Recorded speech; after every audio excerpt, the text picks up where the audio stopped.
오늘도 하나님의 생명의 말씀이 한 주 동안 또 저와 여러분의 영혼 육에 가득한 평안과 위로와 격려의 말씀이 되길 원합니다. 말씀이 역사하시길 원합니다. 정치인들은 예나 지금이나 그런 것 같아요. 다른 사람들을 끌어내려야 내가 높이 올라가는 거예요. 이게 정치인의 속성이에요. 이 다니엘 시대에도 이런 일이 있었습니다. 특별히 이 파사 제국 시대, 여러분 6장 1절에 다리오라고 하는 왕이 나오는데요. 파사 제국에서 오늘 첫 왕으로 등장합니다. 이 다리오는 2년 동안 통치했었던 이 코레스 키루스라고 일컫죠. 이 키루스 대왕이 약 한 2년 동안 유대를 통치하게끔 자리를 내줬습니다. 이 다리오가 자 6장 1절에 보면 자기 뜻대로 고관 120명을 세워 전국을 통치하게 하고 그 근동 지방을요. 이때 고레스는요 바벨론의 정치를 이어서 많은 타국에 있었던 식민지 국가를 괴롭히기보다 거기에 있는 아주 스마트한 똑똑한 사람들을 자기 백성으로 삼았어요. 그 다민족을 하나의 민족으로 자기의 백성으로 삼은 것이죠. 문화는 존중해 주는 거예요. 문화는 존중해 주되 그러나 내 권력, 내 정치, 내 명령에만 따라라 하면서 큰 파사 페르시아 제국을 이끌었던 때였습니다. 다니엘이 예나 지금이나 하나님의 총명이 많았던 사람이에요. 그러니 이국 땅에서도 아주 뛰어났던 사람, 다리오 왕 때도 3명 중에 1명의 총리로 등단하고 있었어요. 자, 우리가 알고 있는 대로 그런데 여러분 이 나머지 정치인들이 이 다니엘을 괴롭히기 시작했습니다. 그 이유는 한 가지예요. 자기보다 똑똑했거든요. 정치력이 되게 뛰어났어요. 이 사람을 이 다니엘을 어떻게 끄집어낼까? 이들이 고안해낸 것은요. 여러분 30일 동안 왕이 세운 큰 우상을 갖고요. 거기에 절하겠습니다. 그리고 이 페르시아 제국에서 30일 동안 절하지 않으면 그를 처벌할 것에 대한 규례를 세웠어요. 이거 다니엘을 몰살하기 위한 창략이었죠. 다리오 왕이 여기에 신하들에게 쏘가 넘어간 거예요. 결국엔 다니엘이 오늘 사자굴에 들어갈 수밖에 없는 상황이 되어버릴 것입니다. 6장 10절에 보면 오늘 이 왕의 고레스의 조서가 즉 법리로 선포된 것을 알고도 다니엘이 하루에 3번씩 기도합니다. 자, 6장 10절이 차지하는 건 굉장히 중요한 단서예요. 그러니까 다니엘이 인생을 연구하는데 그가 자기 집에 가서 하루에 몇 번이요? 3번. 전에 기도하던 대로라는 표현이 나옵니다. 기도하던 대로. 그러니까 그게 습관이었습니다.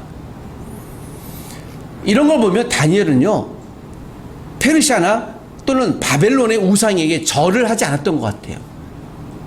자, 이렇게 보면 그럼에도 불구하고 다니엘이 위대한 리더십으로 살아남을 수 있었던, 생존할 수 있었던 것은 하나님 주신 지혜, 총명 때문이었던 것을 보게 됩니다.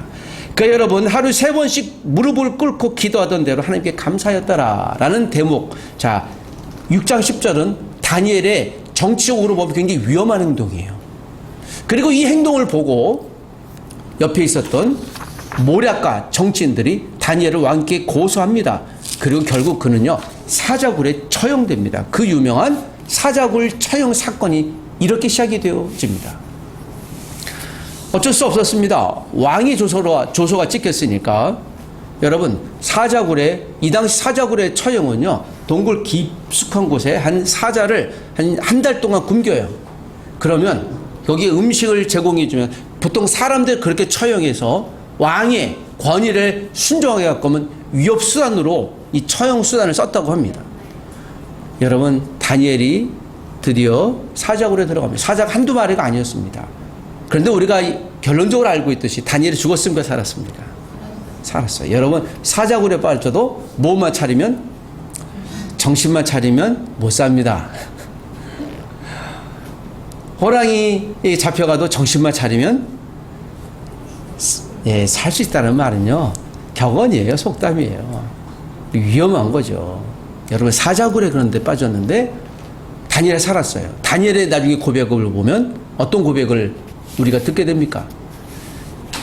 천사들이 사자의 입을 막았다라는 거예요. 여러분, 우리가 위협 앞에 섰을지라도 죽지 않을 수 있는 이유가 있는 거예요.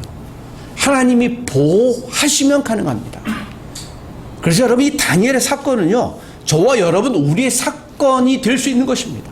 하나님, 다니엘에게도 그 위험에서도 우리를, 다니엘을 보호하셨으니 하나님의 사자굴 앞에 있었던 다니엘처럼 나도 보호해 주십시오 라고 간구했을 때 하나님께서 역사하시는 거예요. 여러분, 위험에서 우리의 생명을 보호하시는 분은 내 능력이나 의사가 아니라, 환경이 아니라 하나님이신 줄 믿습니다. 이것이 우리에게 주는 첫 번째 메시지이기도 합니다. 그러나 오늘 이 메시지 이후에 저는 또 다른 메시지를 여러분께 드리려고 합니다. 다니엘의 인생을 잠시 또 한번 살펴보십시다. 제가 다니엘의 연배에 대해서는 몇 번을 설교해서 여러분들이 이제 기억하실 것입니다. 다니엘이 15세 때 BC 605년에 잡혀왔습니다. 바벨론에. 그때 다니엘 1장이 나와 있죠. 바벨론 포르유스 때 처음에 끌려와 한 5만 명 정도의 남유다에 가장 유능했던 사람들이 끌려옵니다. 그때 끌려와요. 이건 1장에 있는 사건입니다. 우리가 알고 있듯이 거기서 다니엘과 그 친구들이 바벨론 사람들이 주는 음식을, 정결하지 않은 음식을 먹지 않고 채소만 먹고도 아주 튼튼해졌어요. 강건해졌어요. 그 증명해낸 거죠. 먹고 마시는 모든 것에 대해서 하나님이 주장하시고 역사하신다는 사건입니다. 이것이 다니엘이 15세 때 이 이야기예요. 자, 그런데 여기에서 이제 우리가 성경 좀 통독할 때 여러분 오늘 에스겔을 읽었죠. 에스겔 선지자는 약 7년 뒤에 다시 두 번째 바벨론 포로로, 바벨론 뉴스라고 합니다. 이때 끌려오는 사람이 돼요. 에스겔은 제사장이었습니다. 그리고 바벨론에서 예언 사역을 시작합니다. 이때 예루살렘에서는 유다에서는 누가 있었는가 하면 예레미야 선지자가 있었어요. 예레미야는 예레미야 선지자대로 예언을 합니다. 하나님 백성을 설득합니다. 너희들이 회개해야 한다. 에스겔은 또 에스겔 선지자대로 그발 강가에서 하나님의 예언을 받고 여기서 또 하나님 나라를 위해서 이스라엘 백성들 향해 메시지를 해요. 이때 여러분 다니엘은 에스겔보다 약 한 10년 정도 어린 사람으로 알려져 있습니다. 이때 다니엘은요, 예루살렘뿐만 아니라 페르시아 또 바벨론에 있었던 성도들을 위해 예언하는 거예요. 무슨 이야기입니까? 여러분, 각각의 동시대에도 하나님이 역사하시는, 하나님 말씀은 그 곳곳의 선지자를 통해 역사하시는 거예요. 오늘 우리가 인도네시아에 있는 강바나바 조다베다 선교사님을 위해서 기도했잖아요. 물론 여러분, 그분들은 지금도 여기서 6시간 떨어진 곳에서 열심히 사역을 하고요, 그분들을 위해 나름대로 누군가 기도하고 계실 겁니다. 그런데 어제 우리가 기도 심었지 않습니까? 제가 그 선교사님한테 그런 얘기를 했습니다. 선교사님, 혹시 이렇게 어려운 일이 있을 때 꼭 기도 제목을 바로 주세요. 당신은 이 현장의 인도네시아 땅에서 영혼들을 섬기지만 여기서는, 한국에서는 기도하면서 수많은 사람들이 기도 전쟁을 하면 섬기겠습니다. 현장에서 일하는 사람이 있어야 되는 반면에 보이지 않는 기도 현장에서 여러분 기도하는 사람이 있어야 되는 겁니다. 여러분, 보이는 일은요, 보이지 않는 영적인 세계에서 결정이 되어버려요. 지금도 오늘도 우리가 예배할 때요, 여러분 주변에 보십시오. 여러분, 천구 천사가 지금 옆에서 우리를 보호하고 있지 않습니까? 한번 보세요. 계시지 않습니까? 가브리엘, 미카엘 천구 천사로, 또 예수님, 성령님, 하나님이 오늘 저와 여러분 이 자리에 곳곳에 빈자리에도 계시지 않습니까? 보이시죠? 네, 목사님이 보인다고 하니까 보인다고 얘기를 해줘야 돼. 어떻게 하겠어? 라고 할지 모르겠지만요. 그래서 이런 말씀이 성경이에요. 그는 보이지 않는 하나님이시다. 여러분, 하나님이신데 보이지 않아요. 그런데 우리가 보인다고 얘기하는 건요, 우리 믿음이 작동하기 때문에 그러합니다. 여러분, 오늘 다니엘도 그러했습니다. 다니엘 혼자서 사역한 게 아니에요. 보시면요, 에스겔 선지자가 바벨론에서 열심히 하나님 나라를 위해서 외치고 선포할 때요, 다니엘도 보았을 것이에요. 에스겔은 유명한 선지자였거든요. 여러분, 나는 혼자인 것 같지만 같이 동시대에 사역하는 사람들이 있어요. 그들과 협력해야 될 줄 믿습니다. 우리 교회에서도 여러분, 제가 목회자로 있지만 여러분들이 저를 도와주셔야 돼요. 여러분 혹시 저를 위해서 일주일 동안 몇 번 기도하십니까? 여러분, 제가 처음으로 하는데 한번 따라해 주세요. 목사님을 위해 기도하십시다. 시작. 목사님을 위해 기도합시다. 예, 안 한다는 게 아닌데요. 또 여러분 따라해 주십시오. 성도님을 위해 기도하십시다. 시작. 성도님을 위해 기도하십시다. 자, 당신을 위해 기도하겠습니다. 시작. 당신을 위해 기도하겠습니다. 아, 그렇구나. 그럼 감사한 거예요. 왜냐면요, 공동체, 교회에는요, 혼자 살아갈 수 없기 때문에요.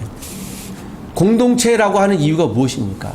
함께, 그래서 교회는요, 함께 모여서 신앙생활을 또 영적인 생활을 같이 하는 존재인 영적 가족이기 때문에 그래요. 여러분, 15세 다니엘이 이렇게 생존했습니다. 30세 에스겔, 50대 예레미야, 이때 여러분 20대 다니엘은요 함께 동역했던 동지였을 거예요. 서로 이야기를 들었을 것이에요. 멀리 있더라도 서로 믿음의 동지가 되는 우리가 되어야 될 줄 믿습니다. 그런데 여러분, 에스겔서와 또 예레미야 선지자를 보면 알듯이, 지금 이제 에스겔 선지자 보면서 나올 텐데요. 에스겔 선지자가 선포할 때, 또 예루살렘 남유다에서 예레미야 선지자가 선포할 때요, 꼭 이렇게 거짓 선지자들도 있었던 것을 보게 됩니다. 예를 들면은 예레미야 선지자가 선포할 때는요, 거짓 선지자 스마야라는 사람이 등장해요. 스마야를 기억하십시오. 또 하나냐라고 하는 선지자가 등장해요. 에스겔 선지자가 선포할 때 하나냐 같은 선지자 또 등장합니다. 남유다에서도요, 또 잡혀갔던 바벨론에서도, 야, 이제 곧 하나님은 우리를 회복하실 거야. 2년 이내에 회복하실 거야. 이 스마야나 하나냐 같은 선지자가 선포할 때 예레미야나 또 에스겔 선지자는요, 그 사람 거짓말이다. 그 거짓 선지자다. 그 가짜다. 페이크다. 라고 얘기를 해요. 그랬더니 또 예레미야를 구덩이에 잡아놓고, 우리가 예레미야 읽었지 않습니까? 또 에스겔 선지자를 위해서 막 저주하고 막 그래요. 그런데 결국 어떻게 됐어요? 누가요? 누가 이겼습니까? 누구의 말이 이루어졌습니까? 예레미야와 에스겔, 다니엘의 이야기가 증거된 거예요. 무슨 이야기인가요? 다니엘 같은 경우엔 바벨론, 파사에서 다른 외국 국가 정치인들이 치열하게 다니엘을 죽이려고 했지만, 예레미야나 에스겔을 위해하고 거짓 증거했던 사람은요, 외부의 적이 아니라 내부의 적이었어요. 거짓 선지자가 드러난 거예요. 여러분, 요즘에도 거짓 선지자가 드러나죠? 어제도 뉴스에,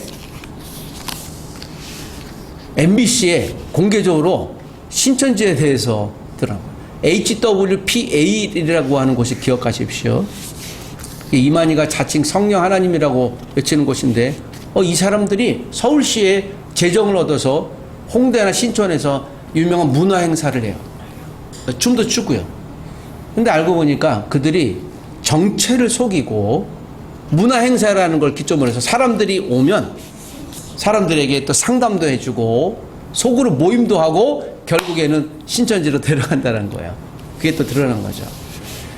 이 친구들이 2000년 초반부터 그랬어요. 그런데 지금도 그 전략을 써요. 여러분, 그들은 거짓말 하는데 거짓말을 악하다고 얘기하지 않아요. 왜냐면 거짓말을 추수꾼, 모략이라는 의미로 페이크 거짓말을요, 정당화시켜요. 여러분, 우리는 그런 사람들이 아닌 것이죠. 여러분, 거짓말 가짜 뉴스를 갖고 사람들을 속이려고 할 때요, 우리 거기 대해서 이야기할 수 있어야 돼요. 혹시 제가 잘못 정보를 이야기할 수 있어요. 제가 의도적으로 하지 않을지라도요. 그래서 여러분, 페이크, 가짜 뉴스가 있을 때 우리가 제가 뭐라고 했나요? 살펴보라고 했죠. 함몰되지 말라고 그랬습니다. 거기에 속으면 그냥 끌려 들어가는 것이고요. 저도 잘 모르게 왜곡된 정보를 갖고 있다 보면 나중에 아는 경우가 있어요. 어머, 진짜 이랬네. 내가 잘못 들었네. 근데 어떻게 하겠어요? 여러분, 우리가 하나님의 말씀이 생명의 말씀, 바른 말씀이기 때문에 이걸 왜곡하려고 하는 사람들에게 우리가 경계하고 조심해야 되는 거예요. 그래서 날마다 깨어 있어야 되는 거예요. 그래서 여러분 우리가 이 말씀을 날마다 읽고 재전론하는 것이 필요한 줄 믿습니다. 제가 지금 거짓 선지자 스마야 하나냐를 여러분 기억하라고 그랬습니다. 이제 에스겔 선지자 읽을 때 이런 자들이 나타날 때 여러분 잘 기억하셔야 될 줄 믿습니다. 근데 여러분 다니엘이 35세, 다니엘 친구들이 아마 35세쯤 되어졌을 때 그 유명한 풀무불 사건, 다니엘 3장의 사건이 여러분 기억하실 줄 믿습니다. 이때는 다니엘이 등장하지 않거든요. 다니엘 친구들이 등장해요. 풀무불에서 여러분 왕의 신상에 절하라고 했는데 하지 않아요. 죽을 만한 사건, 죽을 수 있는 사건이 등장하지 않습니까? 이때 견뎌내잖아요. 무슨 이야기입니까?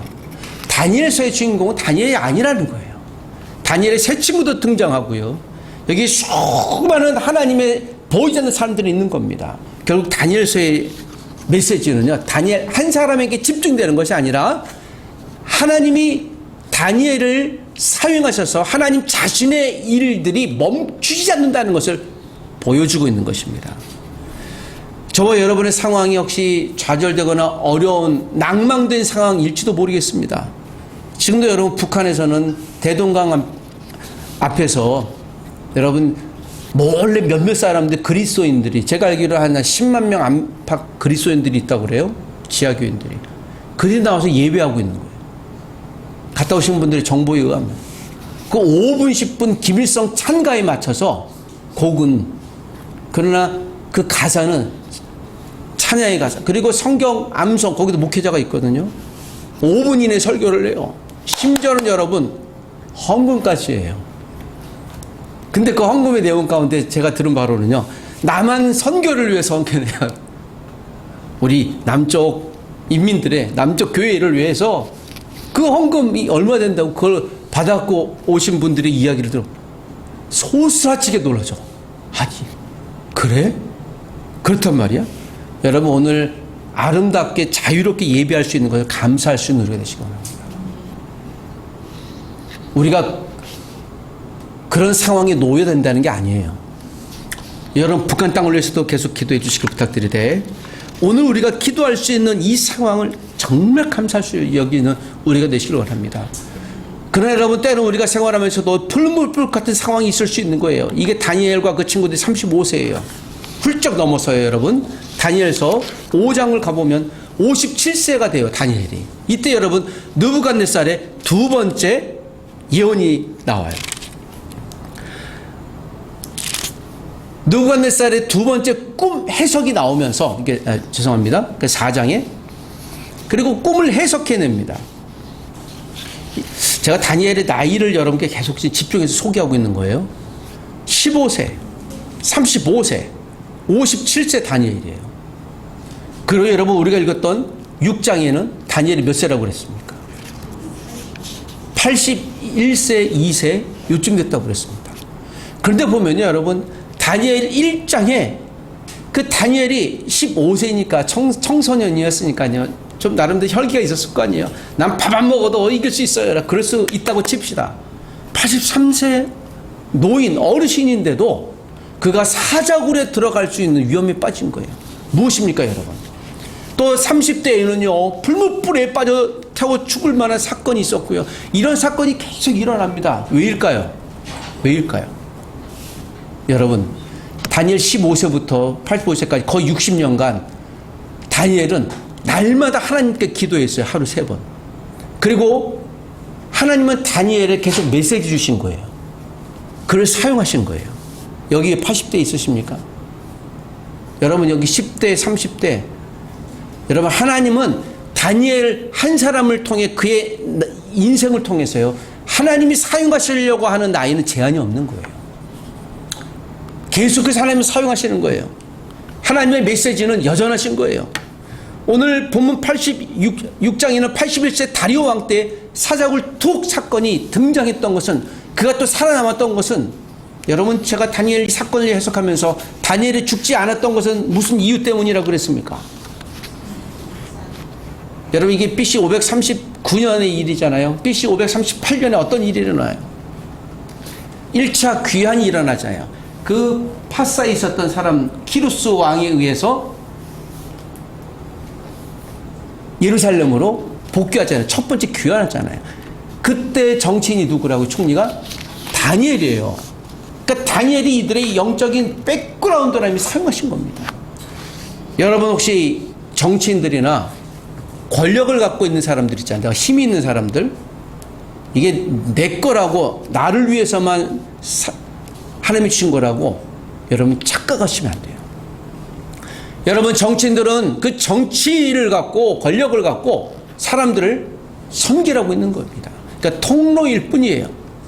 전 지금 현재 대통령이 썼던 말 중에 가장 가슴에 남는 게 권력은요, 국민이 부여해준, 위임해준 통로라는 거, 수단이라는 거예요.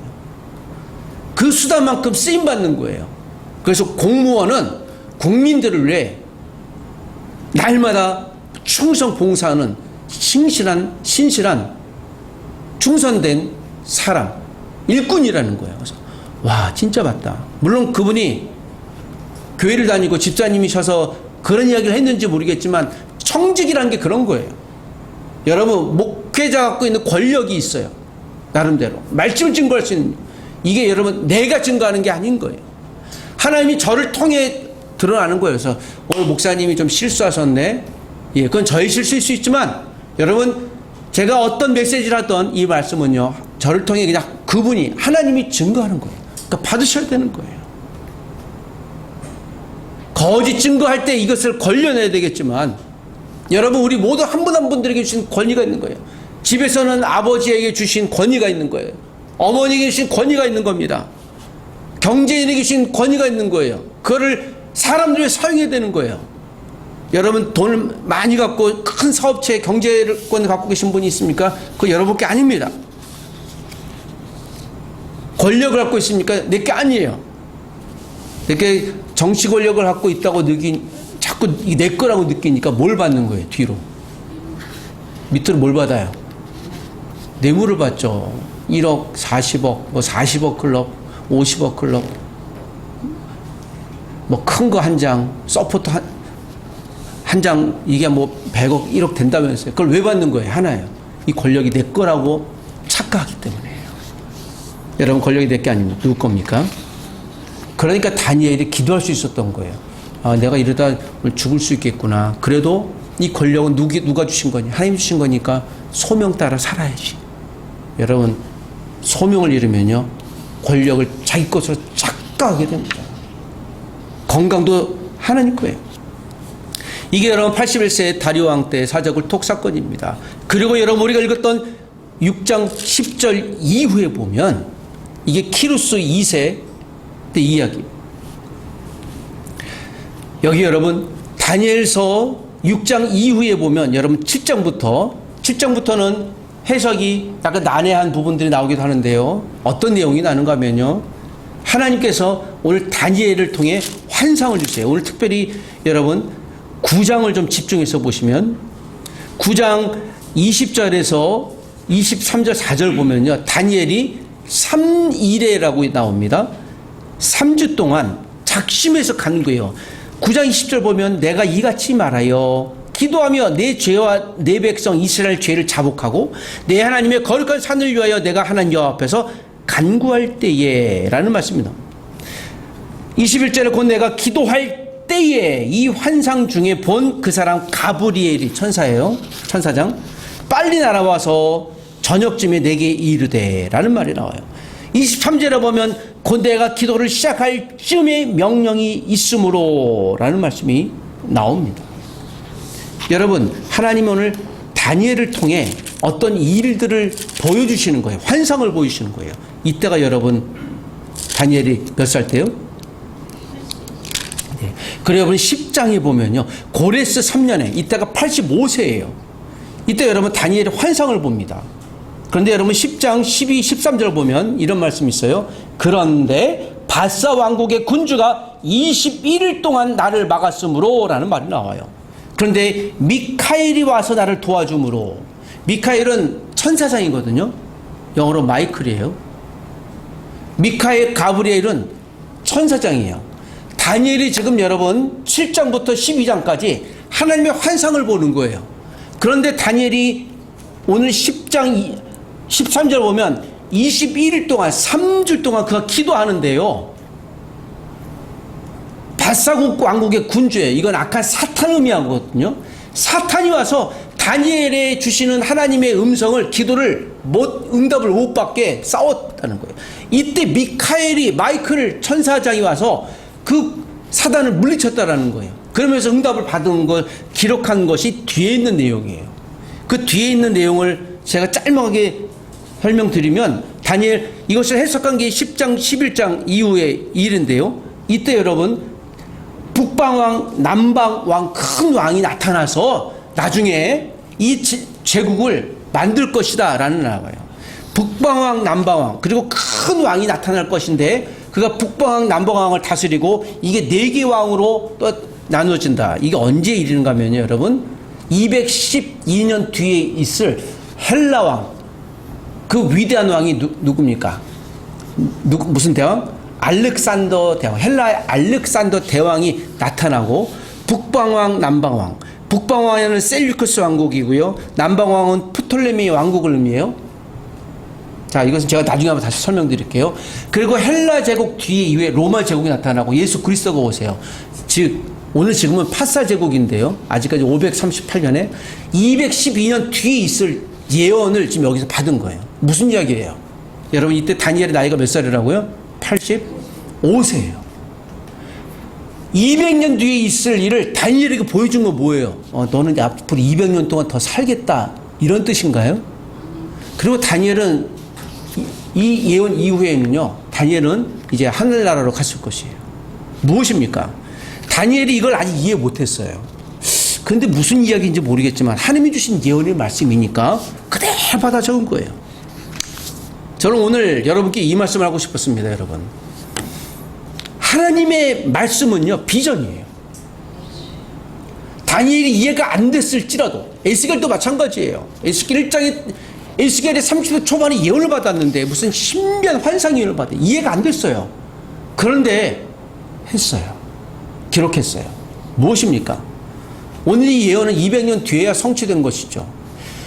어쩌면 지금 저와 여러분들이 기도할 때 또 어떤 믿음으로 살려고 하는 사건이 일어났을 때 내가 손해를 보거나 왜 일이 이렇게 잘 안 풀리지? 나는 열심히 기도했는데 지금 이렇게 아프지? 왜 나는 회복이 안 되지? 왜 난 망해가지? 왜 잘 억울한 일을 잊고 나는 이렇게 고통당해야 되지? 이런 일이 있을 수 있어요. 하나님이 가라고 해서 갔더니요 그 길이 막힌 담이에요. 하나님이 하라고 했더니요 쫄딱 망했어요. 하나님 복음을 전하라고 해서 전했더니요 땅이 막고 있어요. 하나님 하라고 했었더니 이게 뭡니까? 복음을 증거해서 갔더니요 벌써 순교당했습니다. 이런 사람들이 있어요. 하나님이 살아계시면 어떻게 이런 일이 일어날 수 있어요? 할 수 있겠지만 물론 저도 마찬가지예요. 하나님 목회자가 되라고 해서 됐는데 왜 이렇게 고난을 당합니까? 좀 재정도 풍요로워서 좀 사익을 위해 원하는 자동차도 좀 손 안 벌리고 마음껏 살고 싶은데 제가 우리 교회 스트렉스 살 때도 6개월을 기도했거든요. 하나님 주시옵소서. 하는데 한편으로는 갑자기 그 생각이 나요. 하나님 그 2천만 원이 없어서 내가 지금 이렇게 기도해야 됩니까? 라는 사실도 이전에 있었어요. 어떤 분을 통해 공급해 주신 거죠. 지금도 자동차가 하나 좀 필요해서 자동차가 하나님 주십시오 하는데 6개월을 더 기도해야 될 것 같아요. 하나님이 이것이 필요합니다. 또 생각해 보니까 이거 한 500, 600이면 살 텐데 내가 이거를 위해서 이렇게 해야 되나 라는 생각도 한편으로 이렇게 왔다 갔다 하기도 해요. 목회자도 그럽니다. 내가 여기서 뭐 하고 있는 거야? 할 수도 있어요. 여러분 기억하십시오. 그게 그 당시 해석이 안 돼도 하나님은 그 해석을 통해 누군가 먼 미래의 일들을 일으키실 거예요. 그래서 여러분 기도는요 심는 거예요. 기도 응답을 내가 오늘 해서 내일 안 될 수도 있어요. 다니엘은요 그 습관대로 하루 3번 기도하는 어느 순간인가 이 예언의 말씀을 받은 겁니다. 하나님이 온 우주를 다스린다는 것을 다니엘 통해 보여주시는 거예요. 내가 그 당시에는 당장 손해보고 어려울 수도 있습니다. 그러나 그 말씀은 변치 않아요. 이루어질 것입니다. 여러분 우리가 제자 훈련하죠. 이 제자 훈련하는데 이 사람이 이렇게 변할까? 제가 제자 훈련한 사람 가운데 신천지로 빠진 사람도 있어요. 그러면 저도 그렇게 들겠죠. 이 하나님의 말씀도 좀 능력이 없나? 뭐야? 아니에요. 하나님은 어떻게 또 그를 변화시킬지 잘 몰라요. 여러분, 하나님의 말씀의 비전이에요. 비전이 있는 동안 죽지 않습니다. 하나님의 말씀을 전하는 게 소명이에요. 그래서 여러분, 제자 양육은요, 비전인 거예요. 제가 이 말씀을 하면서 하나님, 우리 교회가 다시 한번 잃어버린 영혼들, 특별히 열방의 영혼들, 그들에게 제자 훈련을 다시 해야 되겠다. 그런 마음이 사실 어제도 굉장히 강하게 들었습니다. 여러분, 이 말씀을 따라 살아가는 우리가 되시길 주의 이름 부탁드립니다. 말씀을 정리하십시다. 한국의 대한항공 어느 기장의 이야기였어요. 보잉 747 비행기를 타고 2000m 상공을 가고 있는 중인데 상공에서 지금 쥐소리가 난다는 이야기를 들었습니다. 여러분, 비행기에서 혹시 쥐를 본 적 있습니까? 있을 수도 있지. 아니에요, 여러분. 설치류는요, 전선을 갉아먹는 습관이 있는 거예요.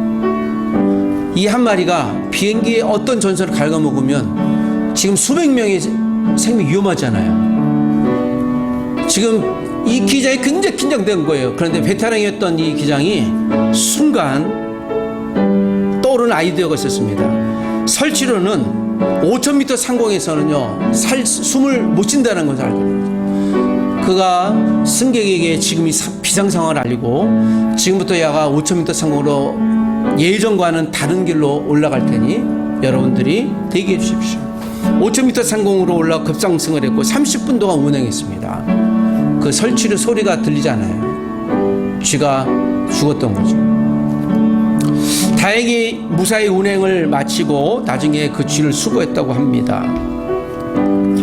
여러분, 위급할 때일수록 우리의 믿음은요, 더 높이 상승해야 되는 거예요. 위급할수록, 위기가 올수록 우리가 그때 하늘을 쳐다보고 더 높이 올라가서 하나님과 깊은 교제의 시간이 있어야 되는 거예요. 밑으로 내려가고, 내가 위급하다고 밑으로 내려가면 더 어려운 일이 있을 수 있는 것입니다.